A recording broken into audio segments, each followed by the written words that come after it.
Processo penal, vamos continuar aqui, agora a gente vai ver do 251 ao 258, a gente vai ver aqui o juiz, a figura do juiz. Então vamos lá, 251.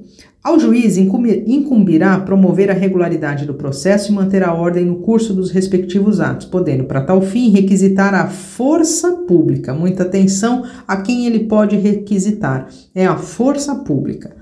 Artigo 252. O juiz não poderá exercer jurisdição no processo em que 1. Tiver funcionado seu cônjuge ou parente consanguíneo ou afim em linha reta ou colateral até o 3º grau, inclusive, como defensor ou advogado, órgão do MP, autoridade policial, auxiliar de justiça ou perito. 2. Ele próprio houver desempenhado qualquer dessas funções ou servido como testemunha. 3. Tiver funcionado como juiz de outra instância ou pronunciando-se de fato de direito sobre a questão. E 4. Ele próprio, seu cônjuge ou parente consanguíneo ou afim, em linha reta ou colateral, até o 3º grau, inclusive, for parente ou diretamente interessado no feito. Essas aqui são as causas de impedimento. Elas são muito importantes e sempre são cobradas. Mais adiante a gente vai ver as causas de suspeição. É importante diferenciar as duas, tá? Artigo 253. Nos juízos coletivos não poderão servir no mesmo processo os juízes que forem entre si parentes consanguíneos ou afim em linha reta ou colateral até o 3º grau, inclusive. Artigo 254. O juiz dar-se-á por suspeito, se não o fizer, poderá ser recusado por qualquer das partes.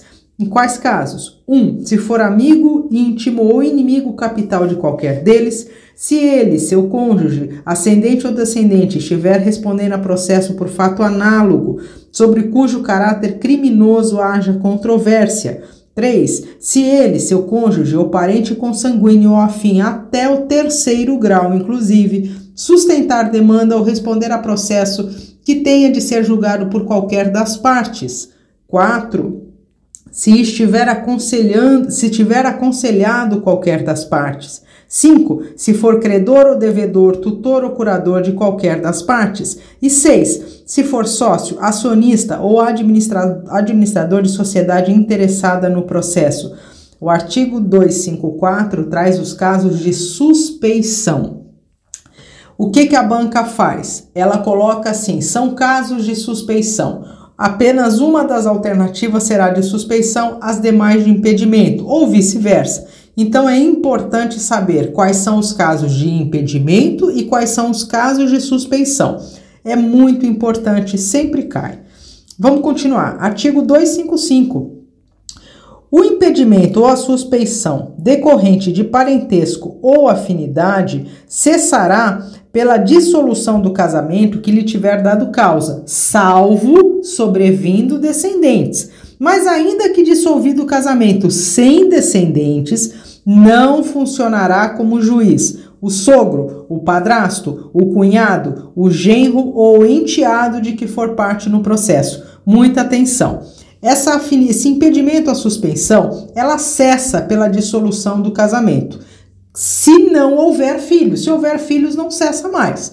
Mas vamos imaginar que não hajam filhos. Ainda assim, não poderá funcionar como juiz o sogro, o padrasto, o cunhado, o genro ou o enteado de quem for parte no processo. Artigo 256. A suspeição não poderá ser declarada e nem reconhecida quando a parte injuriar o juiz ou de propósito de motivo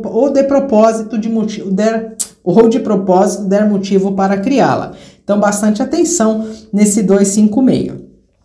Agora a gente vai ver aqui o Ministério Público. Artigo 257. Ao Ministério Público cabe 1. Promover privativamente a ação penal pública na forma estabelecida neste Código. E 2. Fiscalizar a execução da lei. Despenca em todas as provas. Então, ao Ministério Público cabe promover privativamente a ação penal pública na forma estabelecida neste Código e fiscalizar a execução da lei. Sempre cai. Artigo 258. Os órgãos do Ministério Público não funcionarão nos processos em que o juiz ou qualquer das partes for seu cônjuge ou parente ou consanguíneo ou afim, em linha reta ou colateral, até o 3º grau, inclusive, e a eles se estendam no que lhe for aplicável as prescrições relativas à suspeição e aos impedimentos dos juízes. Então, todas aquelas situações que causam impedimento ou suspeição também vai caber aí ao órgão do Ministério Público. Agora a gente vai passar ao artigo 261 ao 267. Vamos lá. 261. Nenhum acusado, ainda que ausente ou foragido, será processado ou julgado sem defensor. Nenhum acusado, ainda que ausente ou foragido, será processado ou julgado sem defensor. Aqui, dentro do processo penal, sempre tem um defensor.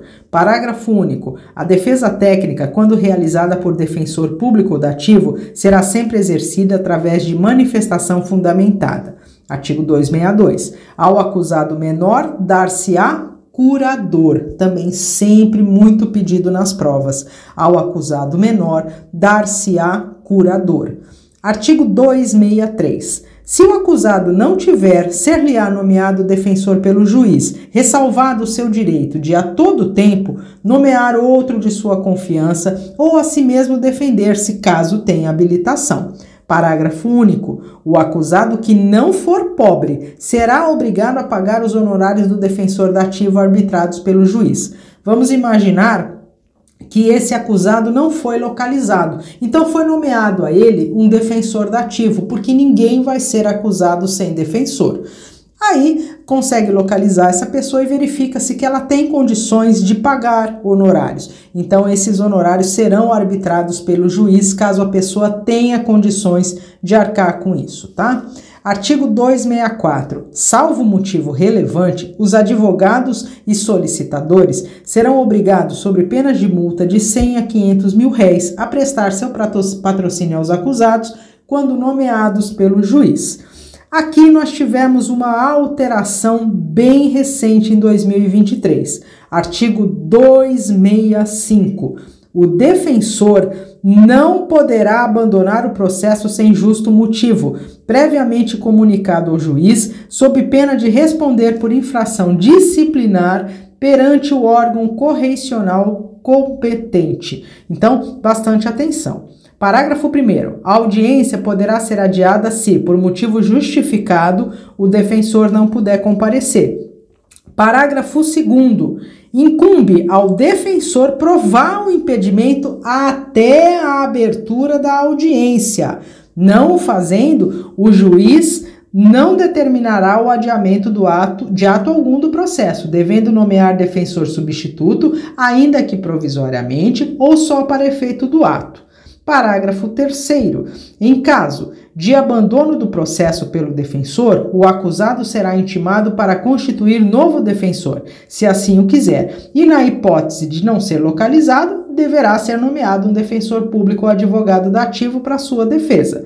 Então aqui, atenção nesse artigo 265 no caput dele, que foi agora modificado em 2023, e aqui no momento em que o defensor poderá alegar aí, provar algum impedimento para que não haja audiência. É até a abertura da audiência. Isso pode ser aí foco de pegadinha.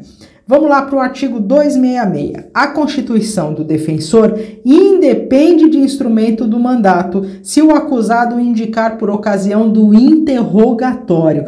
Também muito pedido nos concursos, sempre tem uma questão com essa frase lá. A constituição do defensor independerá de instrumento de mandato se o acusado indicar por ocasião do interrogatório.